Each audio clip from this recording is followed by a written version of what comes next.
ಕಾರ್ಯಾಚರಣೆಯನ್ನು ಮಾಡ್ತಾ ಇರುವಂತಹ ವಿದ್ಯಾಮಾತಾ ಅಕಾಡೆಮಿ ಮತ್ತೊಂದು ಸಾಧನೆಯನ್ನು ಮಾಡಿದೆ ಅಂತ ಹೇಳ್ಬೋದು. ಇಂಟರ್ನ್ಯಾಷನಲ್ ಅಬಕಸ್ ಒಲಿಂಪಿಯಾಡ್ನಲ್ಲಿ ಬಹಳಷ್ಟು ಸಾಧನೆಗಳನ್ನು ಮಾಡಿದೆ. ಇಲ್ಲಿನ ವಿದ್ಯಾರ್ಥಿಗಳು ಬಹಳಷ್ಟು ಪ್ರಶಸ್ತಿಗಳನ್ನು ತಮ್ಮ ಮುಡಿಗೇರಿಸಿಕೊಂಡಿದ್ದಾರೆ ಅನ್ನುವಂಥದ್ದು. ಆ ಪೈಕಿ ಓರ್ವ ವಿದ್ಯಾರ್ಥಿ ನಮ್ಮ ಜೊತೆಗಿದ್ದಾರೆ. ಇವರು ಇಂಟರ್ನ್ಯಾಷನಲ್ ಲೆವೆಲಲ್ಲಿ ಸೆಕೆಂಡ್ ರ್ಯಾಂಕನ್ನು ಪಡೆದಿರುವಂತಹ ವಿದ್ಯಾರ್ಥಿ ಸುಪ್ರಭಮ್ ಅವರು. ಇವರು ಯಾರು ಅಂತ ಹೇಳಿದರೆ, ಒಟ್ಟಿಗೆ ನೋಡ್ತಾ ಇದ್ದೀರಿ, ನಮ್ಮ ಈ ಭಾಗದ ಕರಾವಳಿ ಭಾಗದ ಹೆಮ್ಮೆಯ ಪ್ರತಿಭೆಗಳು, ಕಿರುತೆರೆಯಲ್ಲಿ ಜೊತೆಗೆ ಸಿನಿಮಾ ರಂಗದಲ್ಲಿ ಬಹಳಷ್ಟು ಪ್ರಸಿದ್ಧಿಯನ್ನು ಪಡೆದಿರುವಂತಹ ನಟ ನಟಿ ದಂಪತಿ ಅನ್ನುವಂಥದ್ದನ್ನು ಹೇಳ್ಬೋದು. ಸುರೇಶ್ ರೈ ಹಾಗೆಯೇ ಭವ್ಯಶ್ರೀ ರೈ ದಂಪತಿಯ ಪುತ್ರ ಸುಪ್ರಭಮ್ ಅವರು ಮಾಡಿರುವಂತಹ ಸಾಧನೆ. ಸೊ ಪುತ್ತೂರಿಗೆ ಇವತ್ತು ಬಂದಿದ್ದಾರೆ. ಈ ಒಂದು ಸನ್ಮಾನ ಸಮಾರಂಭದಲ್ಲಿ ಕೂಡ ಅವರು ಒಂದು ಸನ್ಮಾನವನ್ನು ಸ್ವೀಕರಿಸಿಕೊಂಡಿದ್ದಾರೆ. ಸೊ ಎಷ್ಟು ಖುಷಿ ಇದೆ. ಇಬ್ಬರು ಬ್ಯುಸಿ ಇರ್ತಾರೆ, ಯಾವಾಗಲೂ ನೋಡಿದ್ರು ನಾವು ಟಿ ವಿ ಸ್ಕ್ರೀನಲ್ಲಿ ಇವರನ್ನು ನೋಡ್ತಾ ಇರ್ತೇವೆ. ಹಾಗಿದ್ದಾಗ ಮಗನ ಈ ಒಂದು ಸಾಧನೆಗೆ ಎಷ್ಟು ಖುಷಿ ಇದೆ ಅವರಿಗೆ. ಜೊತೆಗೆ ಮಗನನ್ನು ಹೇಗೆ ಟ್ರೈನ್ ಅಪ್ ಮಾಡಿದ್ದಾರೆ, ಹೇಗೆ ಮಕ್ಕಳ ಜೊತೆಗೆ ಸಮಯವನ್ನು ಕಳೀತಾರೆ, ಎಲ್ಲವನ್ನೂ ಕೂಡ ಕೇಳೋಣ ಅನ್ನುವಂಥದ್ದನ್ನು ಹೇಳ್ತಾ, ಮೊದಲನೇದಾಗಿ ನಾನು ಸುಪ್ರಭ ಅವರನ್ನು ಮಾತನಾಡಿಸ್ತೇನೆ. ಅವರಿಗೆ ಎಷ್ಟು ಖುಷಿ ಇದೆ ಅನ್ನುವಂಥದ್ದನ್ನು ಕೇಳ್ತೇನೆ. ನಮಸ್ತೆ. ನಮಸ್ತೆ. ಹೇಗೆ ಅನಿಸ್ತಾ ಇದೆ? ಸೆಕೆಂಡ್ ರ್ಯಾಂಕ್ ಬಂದಿದೆ ಇಂಟರ್ನ್ಯಾಷನಲ್ ಲೆವೆಲಲ್ಲಿ. ಚೆನ್ನಾಗಿ ಅನಿಸ್ತಾ ಇದೆ, ಖುಷಿ ಆಗ್ತಾ ಇದೆ. ಓಕೆ. ಸೊ ಹೇಗೆ ನೀವು ಯಾವಾಗ ಸ್ಟಾರ್ಟ್ ಮಾಡಿದ್ದು ಅಬಾಕಸ್? ಹೇಗೆ ಜಾಯಿನ್ ಆದ್ರಿ? ಹೇಗೆ ಟ್ರೈನಿಂಗ್ ಆಯಿತು? ಹೇಗೆ ಅದನ್ನು ತಿಳ್ಕೊಂಡ್ರಿ ಅಂತ? ಮೊದಲು ಜಾಯ್ನ್ ಆದಾಗ ನನಗೆ ಹೇಗೆ ಮಾಡ್ತೀನಿ ಅಂತ ಡೌಟ್ ಬರ್ತಾಯಿತ್ತು. ಅದೇ ಜಾಯ್ನ್ ಆದಮೇಲೆ ನನಗೆ ಕಾನ್ಫಿಡೆನ್ಸ್ ಬರ್ತಾಯಿತ್ತು. ಸೊ ನೀವು ಟ್ರೈನಿಂಗಲ್ಲಿ ವಿದ್ಯಾಮಾತಾದಲ್ಲಿ ತಗೊಂಡಿದ್ದ, ಹೇಗೆ ಟ್ರೈನ್ ಮಾಡಿದರು ನಿಮ್ಮನ್ನು? ಹೇಗೆ ಸಪೋರ್ಟಿವ್ ಆಗಿ? ಪಝಲ್ಸ್ ಕೊಟ್ಟರು, ಮತ್ತು ತುಂಬ ಟಾಸ್ಕ್ಸ್ ಕೊಟ್ಟರು. ಅದು ಮ್ಯಾಮು ನಮಗೆ ಕಲಿಸಿ ಚೆನ್ನಾಗಿ ಕಲಿಸಿದ್ರು, ಮತ್ತು ನಮಗೆ ಡೆವಲಪ್ ಮಾಡ್ತಾಯಿದ್ರು ನಾಲೆಜ್ನ. ಸೊ ಈಗ ಹೇಗೆ ಅನಿಸ್ತಾ ಇದೆ? ನಿಮ್ಮ ಫ್ರೆಂಡ್ಸ್ ಎಲ್ಲ ಏನು ಹೇಳ್ತಾರೆ? ಖುಷಿ ಇದೆ. ಅಪ್ಪ ಅಮ್ಮ ಏನು ಹೇಳಿದರು? ಅಪ್ಪ ಅಮ್ಮ ಹೇಳಿದ್ರು ಗುಡ್ ಅಂತ, ಮತ್ತು ಇನ್ನೂ ಒಳ್ಳೇದು ಮಾಡೋ ಅಂತ ಹೇಳಿದ್ರು. ಅಷ್ಟೇ ಹೇಳಿದೆ? ಗಿಫ್ಟ್ ಏನಾದರೂ ಕೊಟ್ರಾ? ಕೊಡ್ತೇನೆ ಗಿಫ್ಟ್ ಪ್ರೈಸ್. ಬೇರೆ ಏನು ಕೊಡ್ತೇನೆ ಹೇಳಿರು? ನೀವು ಕೂಡ ಏನು ಕೇಳಿಲ್ಲ? ಕೊಡ್ತಾ ಇರ್ತಾರಲ್ಲ. ಇವರ ಹೆತ್ತವರನ್ನು ಮಾತಾಡಿಸೋಣ. ಬಹುಶಃ ಮೇಡಮ್ ಅವರು ಬಹಳಷ್ಟು ಖುಷಿಯಲ್ಲಿದ್ದಾರೆ. ಹೇಗೆ ಅನಿಸ್ತಾ ಇದೆ ಕೇಳೋಣ. ನಮಸ್ತೆ ಮೇಡಮ್. ನಮಸ್ತೆ. ಹೇಗೆ ಅನಿಸ್ತಾ ಇದೆ? ತುಂಬ ಖುಷಿ ಆಗ್ತಿದೆ. ಯೂಶ್ವಲಿ ಅತಿಥಿಗಳಾಗಿ ಹೋಗ್ತೀವಿ, ಆದರೆ ಇವತ್ತು ಹೆಮ್ಮೆಯ ಪೋಷಕರಾಗಿ ಬಂದಿದ್ದೀವಿ. Thanks to Vidyamata academy. ನಾನು ಮುಂಚೆನೇ ಅನ್ಕೋತಾ ಇದ್ದೆ ಏನಾದರೂ ಒಂದು ಸಾಧನೆ ಮಾಡೋದಕ್ಕೆ ಇದೊಂದು ಸ್ಫೂರ್ತಿ ಆಗ್ಬೋದು ಅಂತ. ಹಾಗೆ ಆಯಿತು. ಯಾಕಂದರೆ ಅವ್ನು ತುಂಬ ಇಂಟೆಲಿಜೆಂಟ್ ಮೆರಿಟ್ ಸ್ಟೂಡೆಂಟ್ ಆಗಿದೆ ಸ್ಕೂಲಲ್ಲಿ. ಬಟ್ ಆನ್ಲೈನ್ ಶಿಕ್ಷಣ ಯಾವಾಗ ಸ್ಟಾರ್ಟ್ ಆಯಿತು ಈ ಲಾಕ್ಡೌನಿಂದ, ಅವ್ನ ಕಾನ್ಸಂಟ್ರೇಷನ್ ಒಂಚೂರು ಡೌನ್ ಆಗಿ ಆಯಿತು, ಮಾಡಿದ್ರೆ ಆಯಿತು, ಹೋದರೆ ಆಯಿತು ಅನ್ನೋ ಒಂದು ಮಾನಸಿಕ ಬೆಳವಣಿಗೆ ಆಗಿತ್ತು. ಅದನ್ನು ದೂರ ಮಾಡಬೇಕು, ಜೊತೆಗೆ ಅವ್ನು ಮತ್ತೆ ಮುಂಚಿನ ಥರ ಇಂಟೆಲಿಜೆಂಟ್ ಆಗಬೇಕು ಅನ್ನೋದು ನಮ್ಮ ಉದ್ದೇಶ ಆಗಿತ್ತು. ಸೊ ಪೋಷಕರಾಗಿ ಒಂದು ಒಳ್ಳೆ ಸಂಸ್ಥೆಗೆ ಸೇರಿಸೋಣ, ಅಂದರೆ ಟೀಚಿಂಗಿಂತ ಕೋಚಿಂಗ್ ಬೇಕಿತ್ತು ಅವನಿಗೆ. ಅವ್ನು ಕಲಿಯೋದು ಕಲಿತಾನೆ, ಆದರೆ ಅವನ ಜೊತೆಗಿದ್ದು ಅವನ್ನ ಮೆಂಟಲಿ ಅವನ್ನ ಬೂಸ್ಟ್ ಮಾಡುವಂಥದ್ದು, ಪ್ಲಸ್ ಅದ್ರ ಜೊತೆಗೆ ಮ್ಯಾಥ್ಸ್ನ ಈಸಿ ಮಾಡುವಂಥ ಒಂದು ಸಂಸ್ಥೆನ ಹುಡುಕ್ತಾ ಇದ್ದಾಗ ವಿದ್ಯಾಮಾತಾ ಅಕಾಡೆಮಿ ನಮ್ಮ ಯಜಮಾನ್ರು ಹೇಳಿದರು. ಸೊ ಆಯಿತು ಅಂತ ರಮ್ಯಾ ಮ್ಯಾಮ್ ಅವ್ರ ಹತ್ರ ಮಾತಾಡಿದಾಗ ಇದು ಒಳ್ಳೆ ಸಂಸ್ಥೆ. ಯಾಕಂದರೆ ಮಕ್ಕಳ ಜೊತೆ ಮಾತಾಡೋದು ತುಂಬ ಮುಖ್ಯ ಆಗುತ್ತೆ. ಅವ್ರು ಮಾತಾಡಿದ ರೀತಿ ನಂಗೆ ತುಂಬ ಇಷ್ಟ ಆಯಿತು. ಆ ಕಾನ್ಫಿಡೆನ್ಸ್ ಲೆವೆಲ್ ಅವ್ರನ್ನ ಪುಷ್ ಮಾಡ್ತಾ ಇದ್ದಿದ್ದು. ಮಾಡ್ತೀಯಾ ನೀನು ಮಾಡಲ್ಲ ಅಂತ ಹೇಳಿದ್ರೆ ಅದೇ ಮಕ್ಕಳ ಮನಸ್ಸಲ್ಲಿ ಕೂತ್ಕೊಂಡು ಆಗುತ್ತಾ ಅನ್ನೋ ಪ್ರಶ್ನೆ ಬಂದರೆ, ಇಲ್ಲ ಮಾಡ್ತೀಯಾ ಪ್ರತಿಯೊಂದು ಏನು ಹೇಳಿದ್ರು ಇಲ್ಲ ಮಾಡ್ತಾನೆ, ನಮ್ಮ ಹತ್ರನೇ ಹೇಳ್ತಾರೆ ಮಾಡ್ತಾನೆ. ಸೊ ಆ ಒಂದು ಬೂಸ್ಟಪ್ ಬೇಕಿತ್ತು. ಅದ್ರ ಜೊತೆ ಒಳ್ಳೆ ಟೆಕ್ನಿಕ್ಸ್ ಕಳಿಸ್ಕೊಟ್ಟಿದ್ದಾರೆ ಮ್ಯಾಥ್ಸಲ್ಲಿ ಅವನಿಗೆ ಈಸಿ ಆಗುವಂಥದ್ದು. ಸೊ ಈ ಆನ್ಲೈನ್ ತರಬೇತಿ ಯಾವಾಗ ಬಂತು, ಅಯ್ಯೋ ಕಷ್ಟ ಅಂತ ಸ್ಟಾರ್ಟ್ ಮಾಡಿದ್ದ ಮ್ಯಾಥ್ಸು, ಔಟ್ ಆಫ್ ಔಟ್ ತೆಗಿತಾ ಇದ್ದವನು. ಈಗ ಮತ್ತೆ ನನ್ನ ಮ್ಯಾಥ್ಸ್ ಇಷ್ಟ, ತುಂಬ ಈಸಿ ಆಗ್ತಿದೆ ಅಂತ ಹೇಳೋ ಸ್ಥಿತಿಗೆ ಬಂದಿದ್ದಾನೆ. ಆ್ಯಂಡ್ ಸೆಕೆಂಡ್ ರ್ಯಾಂಕ್ ತೆಗೆದಿದ್ದು ಅದು ಇಂಟರ್ನ್ಯಾಷನಲ್ ಕಾಂಪಿಟಿಷನ್ ಅಲ್ವಾ, ಜಸ್ಟ್ 2 ಸೆಕೆಂಡ್ಸಲ್ಲಿ ಫಸ್ಟ್ ಪ್ಲೇಸ್ ಮಿಸ್ ಆಗಿದ್ದು. ಸೊ ಅದು ತುಂಬ ಹೆಮ್ಮೆ ಅನಿಸ್ತಿದೆ. And thank you very much. ಈಗ ಹೇಗೆ ನಿಮ್ಮದು ಮತ್ತು ಮಗನ ಓಡಾಟ ಸ್ಕೂಲಿಂಗಲ್ಲಿ, ಮತ್ತು ನೀವು ಹೇಗೆ ನಿಮಗೆ ಟೈಮ್ ಕೊಡೋದಕ್ಕೆ ಹೇಗೆ ಬ್ಯಾಲೆನ್ಸ್ ಮಾಡ್ತೀರಿ ನಿಮ್ಮ ಪ್ರೊಫೆಷನ್ ಮತ್ತು ಇದನ್ನು ಅಂತ? ಸೊ ಅವನು ಡ್ಯಾಫಡಿಲ್ಸ್ ಫೌಂಡೇಶನ್ ಫಾರ್ ಲರ್ನಿಂಗಲ್ಲಿ ಕಲಿತಾ ಇರೋದು ಬ್ಯಾಂಗ್ಳೂರಲ್ಲಿ. ನಮ್ಮ ಪ್ರೊಫೆಷನ್ ಮತ್ತು ಅವನ ವಿಷಯಕ್ಕೆ ಬಂದಾಗ ಫಸ್ಟ್ ಪ್ರಿಫರೆನ್ಸು ಇವನ ಭವಿಷ್ಯ ನಮಗೆ, ಇವನ ಎಜುಕೇಷನ್ ಪ್ಲಸ್ ಭವಿಷ್ಯ. ಸೊ ಅದಕ್ಕೆ ಆ್ಯಕ್ಚುಲಿ ಇಬ್ಬರು ಜೊತೆಗೆ ಸೇರಿ ಅವನ ಕಡೆ ಗಮನ ಕೊಡ್ತಾ ಇದ್ದೀವಿ. ನಾನು ಪ್ರಾಜೆಕ್ಟ್ ಸ್ವಲ್ಪ ಒಪ್ಕೋತಾ ಇರೋದು ಕಡಿಮೆ ಮಾಡ್ತಾ ಇದ್ದೀನಿ. ಯಾಕಂದರೆ ಈಗ ಈ ಸ್ಟೇಜಲ್ಲಿ ಅವನ ಜೊತೆಗಿದ್ದು ಅವನ್ನ ಪ್ರೋತ್ಸಾಹ ಮಾಡಿ ಅವನ್ನ ಸರಿದಾರಿಗೆ ತಂದರೆ ಆಮೇಲೆ ಸುಲಭ ಆಗುತ್ತೆ ಅನ್ನೋ ಒಂದು ಉದ್ದೇಶದಿಂದ.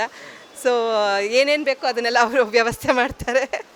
ಮಿಕ್ಕಿದನ್ನೆಲ್ಲ ಅವ್ನ ಜೊತೆಗಿದ್ದು, ಯಾಕಂದರೆ ನಾನು ಹೇಳಿದಾಗೆ ಅವನಿಗೆ ಮೆಂಟಲ್ ಕೆಪಾಸಿಟಿ ಇದ್ರೂ ಡೈವರ್ಷನ್ ತುಂಬ ಜಾಸ್ತಿ, ಅಂದರೆ ತುಂಬ ಆಟ ಅದು ಸಾಮಾನ್ಯ ಮಕ್ಕಳಿಗೆ ಈ ವಯಸ್ಸಲ್ಲಿ. ಸೊ ಅವನ್ನ ಒಂದು ಕಡೆಗೆ ಹಿಡಿದು ಅವ್ನು ಕಾನ್ಸಂಟ್ರೇಟ್ ಮಾಡಿ ಮಾಡು ಅಂತ ಕೆಲವು ಸಲ ಪೂಸಿ ಹೊಡಿಬೇಕಾಗುತ್ತೆ, ಕೆಲವು ಸಲ ಬೈಬೇಕಾಗುತ್ತೆ, ಒಂದೊಂದು ಸಲ ಕೈ ಮಾಡಬೇಕಾಗುತ್ತೆ. ಹೇಗಾದರೂ ಮಾಡಿ ಅವನ್ನ ಒಂದು ಮೋಲ್ಡ್ ಮಾಡೋದಕ್ಕೆ ನಮ್ಮಿಂದ ಆಗೋಷ್ಟು ಪ್ರಯತ್ನ ನಾವು ಮಾಡ್ತಾಯಿದ್ದೀವಿ. ಹಾಬೀಸ್ ಹೇಗೆ? ಈಗ ಸ್ಟಡೀಸ್ ಅದರ ಜೊತೆಗೆ ಆಟ ಹೇಳಿದ್ರಿ, ಯಾವುದು ಫೇವ್ರೆಟ್? ಮತ್ತು ಕರಿಕ್ಯುಲರ್ ಆ್ಯಕ್ಟಿವಿಟೀಸ್? ಅವನಿಗೆ ಸ್ಕೇಟಿಂಗ್, ಸ್ವಿಮ್ಮಿಂಗ್ ತುಂಬ ಇಷ್ಟ, ಅದ್ರ ಜೊತೆ ಕರಾಟೆ ಕಲಿತಾ ಇದ್ದಾನೆ, ಆಮೇಲೆ ಫುಟ್ಬಾಲ್ ಕೋಚಿಂಗ್ ಹೋಗ್ತಾ ಇದ್ದಾನೆ. ಸೊ ಅವ್ನಿಗೆ ಯಾವುದಿಷ್ಟ ಫ್ಯೂಚರಲ್ಲಿ ಅವನಿಗೆ ಸೆಲೆಕ್ಟ್ ಮಾಡುವಂಥ ಇಂಡಿಪೆಂಡೆನ್ಸ್ ಅವ್ನು ಕೊಟ್ಟಿದ್ದೀವಿ. ನಾವು ಪುಷ್ ಮಾಡ್ತಿಲ್ಲ, ಅದೇ ಮಾಡಿದ್ದು ಬಟ್ ಮಾಡೋದನ್ನು ಚೆನ್ನಾಗಿ ಮಾಡು ಅಷ್ಟೇ ನಮ್ಮಿಬ್ಬರ ಧ್ಯೇಯ. ಸೊ ನೀವು ಈಗ ಸೀರಿಯಲ್ ಇರ್ಬೋದು, ಸಿನಿಮಾ ಇರ್ಬೋದು, ಎಲ್ಲದರೆಲ್ಲ ಜನರಿಗೆ ಹತ್ತಿರ ಆಗ್ತಿದ್ರೆ ಎಲ್ಲರೂ ನೋಡಿದ್ದಾರೆ. ಸೊ ಮಗನ ಬಗ್ಗೆ ನಿಮ್ಮ ಡ್ರೀಮ್ ಏನು? ಸೊ ಇದೇ ಥರ ಅವನು ಕೂಡ ಶೈನ್ ಆಗಬೇಕು ಅಂತ ಇದೆ ಅಥವಾ ಬೇರೆ ರೀತಿಯಲ್ಲಿ ನೋಡಬೇಕಂತ ಏನಾದರೂ ಆಸೆ ಇದೆಯಾ ಹೇಗೆ ಅಂತ? ಇಲ್ಲ, ಆ್ಯಕ್ಚುಲಿ ನಮ್ಮನ್ನು ಬೆಳೆಸಿದ ರೀತಿ ಹೇಗಿತ್ತು ಅಂತ ಹೇಳಿದ್ರೆ, ನಮಗೇನು ಇಷ್ಟ ಆಗುತ್ತೋ ನಾವು ಅದರಲ್ಲಿ ಮುಂದೆ ಬರಿಬೇಕು. ಸೊ ಅದನ್ನೇ ಇವನಿಗೂ ನಾವು ಫಾಲೋ ಮಾಡ್ತಾ ಇದ್ದೀವಿ. ಅವನ್ನ ಸ್ಟಾರ್ ಆಗಬೇಕು. ಆ್ಯಕ್ಚುಲಿ ಅದರಲ್ಲಿ ಅವನಿಗೂ ಮುಂಚೆ ಒಲವು ಇರಲಿಲ್ಲ, ಮಾಡಲ್ಲ ಅಂತಲೇ ಹೇಳ್ತಿದ್ದ ಎಷ್ಟು ಆಫರ್ಸ್ ಬಂದ್ರೂ. ಇತ್ತೀಚೆಗೆ ಒಂಚೂರು ಅವನಾಗವನೇ ಒಲವು ಮೂಡಿಸ್ಕೊಂಡಿದ್ದಾನೆ, ನಾನು ಮಾಡ್ತೀನಿ ಅಂತ.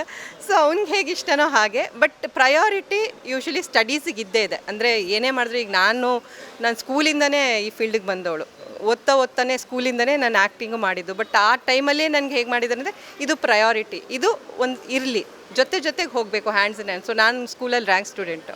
ಸೊ ಅದೇ ಇದು ಇವನನ್ನು ನೋಡೋಕ್ಕೆ ಬಯಸ್ತೀವಿ. ಅಂದರೆ ಎರಡು ಜೊತೆಗೆ ಹೋಗ್ಬೇಕು, ಅಕಾಡೆಮಿಕ್ಸ್ ಪ್ಲಸ್ ಎಕ್ಸ್ಟ್ರಾ. ಅವ್ನು ಏನೇ ಮಾಡಿದ್ರು ಕಾನ್ಸಂಟ್ರೇಷನ್ ಇಟ್ಟು ಚೆನ್ನಾಗಿ ಮಾಡಲಿ ಅಷ್ಟೇ. ಸೊ ಈಗ ಖುಷಿ ಇದೆ ನಿಮಗೆ. ಸೊ ಇದರಿಂದ ಚೇಂಜಸ್ ಖಂಡಿತ ಆಗುತ್ತೆ ಅಬಕಾಸ್? ಹಾಂ ಹೌದು, 100%. ಯಾಕಂದರೆ ಮೆಂಟಲ್ ಎಬಿಲಿಟಿ, ಬೇಸಿಕಲಿ ಅಬ್ಯಾಕಸ್ ಏನು ಅಂತ ಹೇಳಿದ್ರೆ ಈ ಮೆಂಟಲ್ ಎಬಿಲಿಟಿ ಇದೆಯಲ್ಲ, ಅದನ್ನು ಡೆವಲಪ್ ಮಾಡೋದು. ಯಾಕಂದರೆ ನಮ್ಮಲ್ಲಿ ಇರುವಂಥ ಶಕ್ತಿ ನಮಗೆ ಗೊತ್ತಿರಲ್ಲ. ಈಗ ಇವನಿಗೆ ಸಪೋಸಡ್ಲಿ, ಈಗ ನಾನು ಮನೇಲಿ ನನಗೆ ಮ್ಯಾಥ್ಸಲ್ಲಿ ನಾನು ಔಟ್ ಆಫ್ ಔಟ್ ತೆಗಿತಾ ಇದೆ. ಬಟ್ ನಾನು ಹೇಳ್ಕೊಟ್ಟು ಟ್ರಿಕ್ಸ್ ಅವ್ನಿಗೆ ಏನಾಗ್ತಿತ್ತು ಅಂತ ಹೇಳಿದ್ರೆ, ಮಮ್ಮ ತಾನೇ ಹೇಳ್ಕೊಡೋದು, ಆಯಿತು ಹಾಂ ಅಂತ. ಬಟ್ ಇಲ್ಲ, ಅವ್ರು ಹೇಳ್ಕೊಟ್ಟಾಗ ಅದು ಕರೆಕ್ಟಾಗಿ ಅವ್ನ ಮೈಂಡಲ್ಲಿ ಕೂತಿದೆ. ಈಗ ಫಾರ್ ಎಕ್ಸಾಂಪಲ್, ಈಗ ನಾವು ತುಂಬ ಒಂಥರ ಪ್ರೊಟೆಕ್ಟಿವ್ ಆಗೇ ಬೆಳೆಸ್ತಾ ಇದ್ದೀವಿ ಅವನ್ನ. ಸೊ ಅಂಗಡಿಗೆ ಹೋಗೋದು, ವ್ಯಾಪಾರ ಮಾಡೋದು, ದುಡ್ಡು ಕೊಟ್ಟು ಅವ್ನು ಕಳ್ಕೊಳ್ಳೋ ಅದೆಲ್ಲ ಮಾಡ್ತಿಲ್ಲ. ಸೊ ಆ ಲೆಕ್ಕಾಗಿಕ್ಕೆ ಇದೆಲ್ಲ, ಈಗ ಎಷ್ಟು ಕೊಟ್ಟರೆ ಎಷ್ಟು ವಾಪಸ್ ಬರೋದು ಅದೆಲ್ಲ ಅವ್ನಿಗೆ ಹೋಗ್ತಾ ಇರಲಿಲ್ಲ. ಟ್ರಿಕ್ಸ್ ಹೇಳ್ಕೊಟ್ರೆ ಕಲಿತಾ ಇರಲಿಲ್ಲ. ಬಟ್ ಈಗೇನಾಗಿದೆ ಅಂದರೆ, ಅವ್ನು ನಮ್ಮಮ್ಮ ನಾನು ಹೋಗಿ ತಗೋತೀನಿ, ಪಪ್ಪ ನಾನು ಹೋಗಿ ತಗೋತೀನಿ, ದುಡ್ಡು ಕೊಡಿ ಅಂತ ಹೇಳಿ ಅವನಾಗ ಲೆಕ್ಕ ಮಾಡುವಷ್ಟು ಒಂದು ಹುಮ್ಮಸ್ ಬಂದಿದೆ. ಅದಕ್ಕೆ ಬೇಸಿಕಲಿ ಇದು ಅಬ್ಯಾಕಸ್ ಕಾರಣ. ಯಾಕಂದರೆ ಆ ಲೆಕ್ಕ ಮಾಡೋದು ಬರೀ ಬರೆಯೋದು, ಓದೋದು, ಲೆಕ್ಕ ಮಾಡೋದು ಇರಲಿಲ್ಲ. ಅದರಲ್ಲಿ ಟೋಟಲ್ ಆಲ್ರೌಂಡ್ ಡೆವಲಪ್ಮೆಂಟ್ಗೆ ತುಂಬ ಹೆಲ್ಪ್ ಆಗುತ್ತೆ ಅಂತ ನಮ್ಮ ಅನಿಸಿಕೆ. ಮಗನ ಬಗ್ಗೆ ಈಗ ಖುಷಿ ಇದೆ 100%. ಓಕೆ, ಈಗ ತಂದೆ ಇದ್ದಾರೆ ಸುರೇಶ್ ರೈ ಅವರು, ಅವರಿಗೆ ಎಷ್ಟು ಖುಷಿ ಇದೆ, ಅವರಿಗೆ ಏನು ಹೇಳ್ತಾರೆ ಅನ್ನುವಂಥದ್ದನ್ನು ಕೂಡ ಕೇಳೋಣ. ಅವರಿಗೆ ಮಗನ ಬಗ್ಗೆ ಎಷ್ಟು ಹೆಮ್ಮೆ ಅನಿಸ್ತಾ ಇದೆ ಅನ್ನುವಂಥದ್ದನ್ನು. ನಮಸ್ತೆ. ಚೆನ್ನಾಗಿದ್ದೀನಿ. ತುಂಬ ಖುಷಿ ಆಗ್ತಾ ಇದೆ. ಆಬ್ವಿಯಸ್ಲಿ ನಮ್ಮ ಮಕ್ಕಳು ಏನಾದರೂ ಒಂದು ಸಾಧನೆ ಮಾಡಿದಾಗ ಹೆತ್ತವರಿಗೆ ಖುಷಿ ಆಗೇ ಆಗುತ್ತೆ. ಅದು ಇಂಟರ್ನ್ಯಾಷನಲ್ ಏನು ಒಲಿಂಪಿಯಾಡ್, ಅದು ಅಂದರೆ ಆಲ್ ಓವರ್ ವರ್ಲ್ಡಿಂದ ಮಕ್ಕಳು ಪಾರ್ಟಿಸಿಪೇಟ್ ಮಾಡ್ತಾರೆ. ಈಗ ಫಸ್ಟ್ ರ್ಯಾಂಕ್ ಬಂದಿರೋದು ಲಂಡನ್ನಲ್ಲಿ ಇರುವಂಥ ಒಂದು ಹುಡುಗಿಗೆ. ಸೊ ನಮ್ಮ ದೇಶಕ್ಕೆ ಬರಲಿಲ್ಲ. ಸೊ ನಮ್ಮ ದೇಶದಲ್ಲೇ ನಮ್ಮ ಮಗನಿಗೆ ಅದು ಸೆಕೆಂಡ್, ಅದು ಬರೀ 2 ಸೆಕೆಂಡ್ ಟೈಮ್ ಡ್ಯೂರೇಷನ್ ಹೆಚ್ಚಾಗಿದ್ದಕ್ಕೆ ತುಂಬ ಖುಷಿ ಆಗುತ್ತೆ. ಅಂದರೆ ನಾವು ಯಾವತ್ತೂ ಪ್ರಶಸ್ತಿ ಬರಬೇಕು ಅಥವಾ ಇದು ಬರಬೇಕು ಅಂತ ಏನಿಲ್ಲ, ಎಲ್ಲದರಲ್ಲೂ ಭಾಗವಹಿಸಬೇಕು ಅನ್ನೋದು ಅಷ್ಟೇ. ಇದು ನಾವು ಅಷ್ಟೇ ಇಲ್ಲ, ಭಾಗವಹಿಸಲಿ, ಅದೊಂದು ಧೈರ್ಯ ಬರುತ್ತೆ ಅಂತ. ಬಟ್ ಅವನು ಪಾಪ ಕಷ್ಟಪಟ್ಟ, ಅವಳು ರೆಗ್ಯುಲರ್ ಪ್ರಾಕ್ಟೀಸ್ ಎಲ್ಲ ಕೊಟ್ಟು ಅದು ಎಲ್ಲ ಮಾಡಿದ್ಲು. ಪ್ಲಸ್ ಮೇಡಮ್ ಅವರು, ರಮ್ಯಾ ಮೇಡಮ್ ಅವರು ಅಷ್ಟೇ, ಅದು ಏನೇನು ಇದು ಮಾಡಬೇಕು, ಹೇಗೆ ಇದು ಮಾಡಬೇಕು ಅಂತ ಅವರು ಗೈಡೆನ್ಸಲ್ಲೂ ಮಾಡ್ದೆ. ಕಾನ್ಸಂಟ್ರೇಟ್ ಮಾಡಿ ಚೆನ್ನಾಗಿ ಮಾಡಿದೆ. ಪಾಪ ದಿನ ಬಂದು ಪ್ರಾಕ್ಟೀಸ್ ಮಾಡ್ತಾ ಇದ್ದ. ಅದಕ್ಕಿಂತ ಮುಂಚೆ ಒಂದು ಸ್ವಲ್ಪ ದಿನ ಎಲ್ಲ ಚೆನ್ನಾಗಿ ಪ್ರಾಕ್ಟೀಸ್ ಮಾಡಿ ಕಾನ್ಸಂಟ್ರೇಟ್ ಮಾಡಿ. ಆ್ಯಕ್ಚುಲಿ ನಾನು ಇದು ನಡೆಯುವಾಗ ನಾನೇ ಇರಲಿಲ್ಲ, ನಾನು ಔಟ್ ಸ್ಟೇಷನ್ ಇದು ಮಾಡಿಕೊಂಡು. ಅವರು ಹೇಳಿದ್ಲು ಇಲ್ಲ ಚೆನ್ನಾಗಿ ಮಾಡಿದ್ದಾನೆ ಅಂತ ಹೇಳ್ಬಿಟ್ಟು. ಸೊ ಅದಕ್ಕೆ ಸರಿಯಾಗಿ ಫಲ ಸಿಕ್ಕಿದೆ, ಪ್ರಯತ್ನಕ್ಕೆ ಫಲ ಸಿಕ್ಕಿದೆ. ಅದನ್ನೇ ಹೇಳೋದು, ಎಲ್ಲದಕ್ಕೂ ಸ್ವಲ್ಪ ಹಾರ್ಡ್ ವರ್ಕ್ ಮಾಡಿದರೆ ಎಲ್ಲದಕ್ಕೂ ಫಲ ಇದೆ ಅಂತ ಹೇಳ್ಬಿಟ್ಟು. ಆಬ್ವಿಯಸ್ಲಿ ನಮ್ಮ ಮಾಮೂಲಿ ಈಗ ಏನಂದರೆ ಸುರೇಶ್ ರೈ ಭವ್ಯಶ್ರೀ ರೈ ಮಗ ಸುಪ್ರಭಮ್ ಅಂತ ಹೇಳ್ತಿದ್ದಾರೆ. ಸುಪ್ರಭಮ್ ಪೇರೆಂಟ್ಸ್ ಭವ್ಯಶ್ರೀ ರೈ ಸುರೇಶ್ ರೈ ಅಂತ ಹೇಳಲಿ, ಆ ಥರ ಸಾಧನೆ ಮಾಡು. ಯಾವುದೇ ನಿನಗೆ ಇಷ್ಟವಾದ ಯಾವುದೇ ಕ್ಷೇತ್ರ ಇರ್ಬೋದು, ಯಾವುದ್ರಲ್ಲಾದರೂ ಸಾಧನೆ ಮಾಡು ಅಂತ ನಾವು ಅಷ್ಟು ಹೇಳೋದು. ನಮಗೆ ಬೆರಿ ಸಹಾಯ ಅಂತೀವಿ ನಮ್ಮ ಕಡೆಯಿಂದ ಎಲ್ಲ ಬೇರೆ ಸಪೋರ್ಟ್ ಎಲ್ಲ ನಮ್ಮ ಕಡೆಯಿಂದ ಇದೆ ಅಂತ ಹೇಳ್ಬಿಟ್ಟು ಅಷ್ಟೇ. ನಿಮ್ಮದು ಮತ್ತು ಸುಪ್ರಭಮ್ ಇದ್ದು ಒಂದು ಒಡನಾಟ ಮನೆಯಲ್ಲಿ ಹೇಗಿರ್ತೀರಿ? ಅಂದರೆ ತಾಯಿಯೊಟ್ಟಿಗೆಲ್ಲ ಆಗುತ್ತೆ, ಕೋಪ, ಸಿಟ್ಟು, ಜಗಳ, ಪ್ರೀತಿ ಎಲ್ಲ ಇರುತ್ತೆ. ನಿಮ್ಮ ಜೊತೆಗೆ ಹೇಗೆ? ಅಂದರೆ ನೀವು ಹೇಗೆ ಟೈಮ್ ಸ್ಪೆಂಡ್ ಮಾಡ್ತೀರಿ?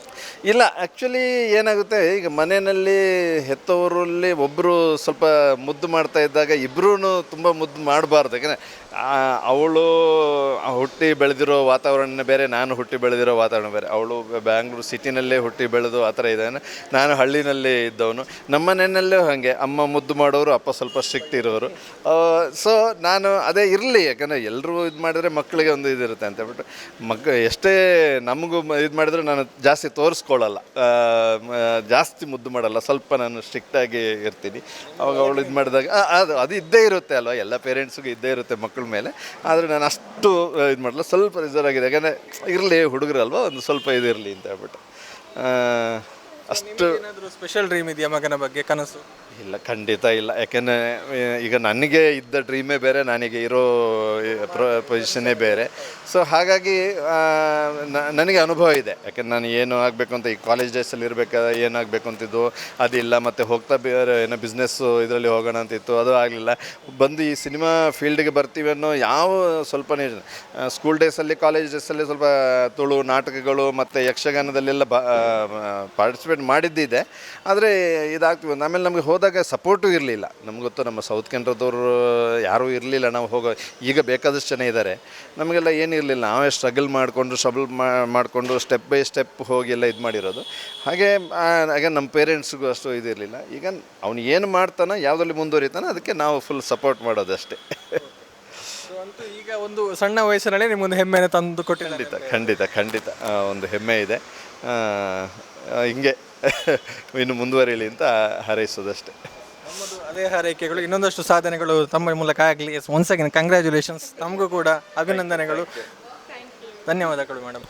ಇದು ಒಂದು ಸಾಧನೆಯ ಬಗ್ಗೆ ನಮ್ಮ ಊರಿನ ಹೆಮ್ಮೆಯ ಪ್ರತಿಭೆಗಳು, ಜೊತೆಗೆ ಇನ್ನೊಂದು ಮರಿ ಪ್ರತಿಭೆ ಮಾತನಾಡಿರುವಂತಹ ಮಾತುಗಳು. ಸೊ ವಿದ್ಯಾಮಾತಾ ಅಕಾಡೆಮಿಯ ಮೂಲಕ ಒಂದು ಪಡೆದುಕೊಂಡಿರುವಂತಹ ತರಬೇತಿ ಇವರನ್ನು ಒಂದು ರೀತಿ ಮಕ್ಕಳ ಒಂದು ಭವಿಷ್ಯವನ್ನೇ ಬದಲಾಯಿಸುತ್ತೆ ಅನ್ನುವಂಥದ್ದನ್ನು ನಾವು ಖಂಡಿತ ಹೇಳ್ಬೋದು. ಯಾಕಂತ ಹೇಳಿದರೆ ಮೊದಲು ಕಷ್ಟ ಆಗ್ತಾ ಇದ್ದಂಥ ಸಬ್ಜೆಕ್ಟ್ಗಳು ಈಗ ಈಸಿ ಆಗುತ್ತೆ, ಮ್ಯಾಥಮೆಟಿಕ್ಸ್ ಈಸಿ ಆಗುತ್ತೆ ಅನ್ನುವಂಥದ್ದು ನಿಜಕ್ಕೂ ಇದು.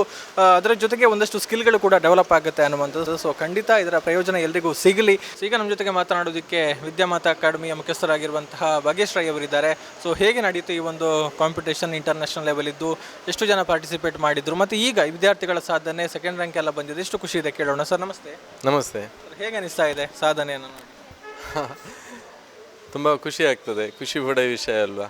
ಕಳೆದ ವರ್ಷ ನಾವು ನ್ಯಾಷನಲ್ ಚಾಂಪಿಯನ್ಶಿಪ್ ಆಗಿದ್ವಿ, ಈ ವರ್ಷ ನಾವು ಇಂಟರ್ನ್ಯಾಷನಲ್ ಚಾಂಪಿಯನ್ಶಿಪ್. ಪ್ಲೇಸ್ ಮಾತ್ರ 2ನೇ ಪ್ಲೇಸ್ ಬಂತು, ಜಸ್ಟ್ 2 ಸೆಕೆಂಡಲ್ಲಿ ಮಿಸ್ ಆಯಿತು. ಬಟ್ 16 ಜನ ಪಾರ್ಟಿಸಿಪೇಟ್ ಮಾಡಿದವರು ಕೂಡ ಟಾಪ್ ಲಿಸ್ಟಲ್ಲಿ ಇದ್ದಾರೆ. ಅದರಿಂದ ಚಾಂಪಿಯನ್ಶಿಪ್ ನಮಗೆ ಸಿಕ್ತು. ಮತ್ತು ದೇಶದ ಒಟ್ಟು ಇಂಟರ್ನ್ಯಾಷನಲ್ ಲೆವೆಲ್ ಅಂತ ಹೇಳಿದರೆ 300 ಅಕಾಡೆಮಿಗಳ ಮಕ್ಕಳು ಭಾಗವಹಿಸ್ತಾರೆ. ಸುಮಾರು ಒಂದು 13,000 ಮಕ್ಕಳು ಭಾಗವಹಿಸಿದ್ದಾರೆ. ಸೊ 13,000 ಮಕ್ಕಳಲ್ಲಿ ನಮ್ಮ ಟಾಪ್ ಲಿಸ್ಟ್ 16 ಜನನ ಮಕ್ಕಳು ಅಂತ ಹೇಳೋಂಥದಕ್ಕಿಂತ ಖುಷಿ ಅಂತ ಇದೆ. ಹೌದು. ಮತ್ತು ಕೆನಡಾದ ಒಂದು ಹುಡುಗಿ ಫಸ್ಟ್ ಪ್ಲೇಸ್, ಸೆಕೆಂಡ್ ಪ್ಲೇಸ್ ಬಂದುಬಿಟ್ಟು ಸುಪ್ರಭಮ್, ಮತ್ತು ಅನುಷ್ಕಾ ಬಂದುಬಿಟ್ಟು ಟಾಪ್ ಲಿಸ್ಟಲ್ಲಿದ್ದಾರೆ. ಹಾಗೆ 16 ಜನ ಪಾರ್ಟಿಸಿಪೇಟ್ ಮಾಡಿರೋಂಥದ್ದು ತುಂಬ ಖುಷಿ ಪಡೋ ವಿಷಯ. ಅಂದರೆ ಹೇಗೆ ಟ್ರೈನ್ ಮಾಡ್ತಾ ಇದ್ದಾರೆ ಅವರನ್ನು? ಯಾವ ಥರ ಅವರಿಗೆ ಟ್ರೈನಿಂಗ್ ಆಗ್ತಾ ಇತ್ತು, ಆನ್ಲೈನ್ ಮೂಲಕವೋ ಆಫ್ಲೈನ್ ಮೂಲಕ? ನೋಡಿ, ನಾನು ಬೇಸಿಕಲಿ ನಿಮಗೆ ಒಂದು ವಿಚಾರವನ್ನು ಹೇಳಬೇಕು. ಶಿಕ್ಷಣ ವ್ಯವಸ್ಥೆ ಬೇರೆ, ತರಬೇತಿ ಬೇರೆ. ಶಿಕ್ಷಣ ವ್ಯವಸ್ಥೆ ಒಳಗಡೆ ತರಬೇತಿ ತರಲಿಕ್ಕೆ ಆಗೋದಿಲ್ಲ. ಅದು ದೊಡ್ಡ ಮಟ್ಟದಿರ್ಬೋದು, ಚಿಕ್ಕ ಮಟ್ಟದಿರ್ಬೋದು. ನಮ್ಮೊಂದು ಸಂಸ್ಥೆಯ ವೈಶಿಷ್ಟ್ಯತೆ ಏನು ಗೊತ್ತಾ? 5 ವರ್ಷದ ಮಗುವಿನಿಂದ 42 ವರ್ಷದವರೆಗೆ ತನಕದವರಿಗೆ ವಿವಿಧ ಹಂತದಲ್ಲಿ ತರಬೇತಿ ಆಗ್ತದೆ. ಈಗ ನೋಡಿ, ಅಬಕಾಸಿಂದ ಸ್ಟಾರ್ಟ್ ಆಗಿ ಸೆಟ್ ನೆಟ್ ಮತ್ತು IAS ತನಕ ನಮ್ಮಲ್ಲಿ ಕೋಚಿಂಗ್ ಇದೆ. ಆಯಾ ಹಂತಕ್ಕೆ ನಾವು ಫಸ್ಟ್ ಅವರಿಗೆ ಇದು ಮಾಡುವಂಥದ್ದು ಏನಂದರೆ ಸ್ಕಿಲ್ಸ್ ಇಂಪಾರ್ಟೆಂಟ್. ಎಲ್ಲದಕ್ಕೂ ಸ್ಕಿಲ್ಸ್ ಮತ್ತು ಕಾನ್ಫಿಡೆನ್ಸ್ ಲೆವೆಲ್ನ ನಾವು ಅವರಿಗೆ ಬಿಲ್ಟ್ ಮಾಡುವಂಥದ್ದು. ಸೊ ಈ ರೀತಿಯಾಗಿ ನಾವು ಫಾಸ್ಟ್ ಪ್ರಿಪರೇಷನ್ ಸ್ಟಾರ್ಟ್ ಮಾಡ್ತೀವಿ. ಮತ್ತು ಎಲ್ಲ ಪೋಷಕರಲ್ಲಿ ನಾನು ಕೇಳೋದು ಇಷ್ಟೇ, ನಮ್ಮಲ್ಲೇ ಇರ್ಬೋದು, ಹೊರಗಡೆ ಇರ್ಬೋದು, ಎಜುಕೇಷನ್ನ ರೆಪ್ಯುಟೇಷನ್ ಆಗಿ ತಗೋಬೇಡಿ. ಮುಖ್ಯವಾಗಿ ಬೇಕಾಗಿರುವಂಥದ್ದು ಏನಂತ ಹೇಳಿದ್ರೆ, ಶಿಕ್ಷಣ ವ್ಯವಸ್ಥೆಯಲ್ಲಿ ಒಂದು ನಾವು ಅವ್ರನ್ನ ಪ್ರಿಪೇರ್ ಮಾಡಬೇಕಂದ್ರೆ ನಾವು ರೆಪ್ಯುಟೇಷನ್ನ ಬಗ್ಗೆ ಮಾತಾಡಬಾರ್ದು ಮಕ್ಕಳ ಮುಂದೆ, ಮತ್ತು ಕಂಪೇರ್ ಮಾಡುವಂಥದ್ದು ಜಾಸ್ತಿ. ಯಾಕಂದರೆ ಅವ್ರು ಆಗಿದ್ದಾರೆ, ನೀನು ಹಾಗೆ ಆಗಬೇಕು, ಅದು ಬೇಡ. ಅವರಲ್ಲಿ ಏನು ಪ್ರತಿಭೆ ಇದೆ ಅದನ್ನು ಗುರುತಿಸಿ ಅದಕ್ಕೆ ತಕ್ಕನಾಗಿ ಅವ್ರನ್ನ ಪ್ರಿಪೇರ್ ಮಾಡೋದು ಬೆಸ್ಟ್. ಪ್ರಿಪೇರ್ ಮಾಡಿಕೊಂಡು ಬೇಸಿಕ್ ಪ್ರಿಪರೇಷನ್ ಓರಲ್ ಆಗಿ ಅದೇ ಥರ ಮಾಡ್ತೀವಿ. ಅವ್ರಿಗೇನು ಸ್ಕಿಲ್ಸ್ ಬೇಕಾಗುತ್ತೆ ಅದನ್ನು. ಮತ್ತು ಇಂಟರ್ನ್ಯಾಷನಲ್ ಅಬಕಾಸಿಗೆ ಸಂಬಂಧಪಟ್ಟ ಹಾಗೆ ಸರ್ತಿ ನ್ಯಾಷನಲ್ ಅಬಕಾಸ್ ಮಾಡಿರೋದ್ರಿಂದ ಇಂಟರ್ನ್ಯಾಷನಲ್ ಅಬಕಾಸ್ಗೆ ಈ ವರ್ಷ ನಾವು ತುಂಬ ವೆಲ್ ಪ್ರಿಪೇರ್ ಆಗಿದ್ವಿ. ಲಾಂಗ್ ಟೈಮ್ ಅಂದರೆ ನಾವು 6 ತಿಂಗಳು ಒಟ್ಟು ಕೋರ್ಸಲ್ಲಿ 3 ತಿಂಗಳು ಪ್ರಿಪರೇಷನ್ಗೆ ಜಾಸ್ತಿ ಒತ್ತನ್ನು ಕೊಟ್ಟಿವಿ. ಮತ್ತು ನಾವು ಇಂಟರ್ನಲ್ ನಾವು ಕೂಡ ಎಕ್ಸಾಮಿನೇಷನ್ ಮಾಡಿದ್ವಿ. ಅಂದರೆ ಹೇಳಿದ್ನಲ್ಲ 6 ವರ್ಷದಿಂದ ಸುಮಾರು 15 ವರ್ಷದ ತನಕದ ವಿವಿಧ ಸ್ತರದಲ್ಲಿ ಮಕ್ಕಳಿರ್ತಾರೆ. ಅದರಲ್ಲಿ ಕನ್ನಡ ಮಾಧ್ಯಮ ಮಕ್ಕಳಿರ್ತಾರೆ, ಇಂಟರ್ನ್ಯಾಷನಲ್ ಸ್ಕೂಲಲ್ಲಿ ಮಾಡೋರು ಇರ್ತಾರೆ. ಎಲ್ಲರನ್ನ ಒಂದೇ ರೀತಿಯಾಗಿ ಬೇಕಾಗಿರುವಂಥ ಕೌನ್ಸಿಲಿಂಗ್ ಮಾಡ್ಕೊಂಡು ಮುಂದುವರಿಯುವಂಥದ್ದು. ಈಗ ಮಕ್ಕಳ ಸಾಧನೆ ಖುಷಿ ಕೊಟ್ಟಿದೆ ಅನ್ನುವಂಥದ್ದು. ಸೊ ಈಗ ಮುಂದಕ್ಕೆ ಎಷ್ಟು ಜನರನ್ನು ಟ್ರೈನ್ ಮಾಡಬೇಕಂತ ಇದೆ? ಇಲ್ಲ ನೋಡಿ, ಈ ಕೋಚಿಂಗ್ ಇದೆಯಲ್ಲ, ಈ ಶಿಕ್ಷಣ ವ್ಯವಸ್ಥೆಯಲ್ಲಿ ಅಡ್ಮಿಷನ್ ಮಾಡಿದ ಥರ ಅಲ್ಲ. ನಮ್ಮಲ್ಲಿಗೆ ಬರುವಂಥವರು ಅವರಿಗೆ ಬೇಕು ಅಂತ ಬರ್ತಾರೆ. ಫಸ್ಟ್ ಪಾಯಿಂಟ್ ಅದು, ಅವರಿಗೆ ಬೇಕಂತಲೇ ಬರೋದು. ಅದು ಇಂಥದ್ದು ಹುಡ್ಕೊಂಡು ಬರ್ತಾರೆ.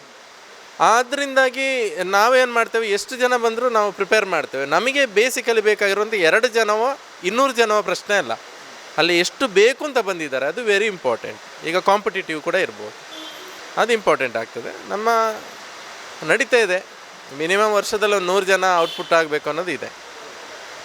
ಆಗ್ತಾ ಇಲ್ಲ ನಮ್ಮ ಆರೈಕೆ. ಥ್ಯಾಂಕ್ ಯು, ಧನ್ಯವಾದ. ಸಮದ್ ಪುತ್ತೂರು ಜೊತೆಗೆ ಗೌತಮ್ ಶೆಟ್ಟಿ, ಸುದ್ದಿ ನ್ಯೂಸ್, ಪುತ್ತೂರು.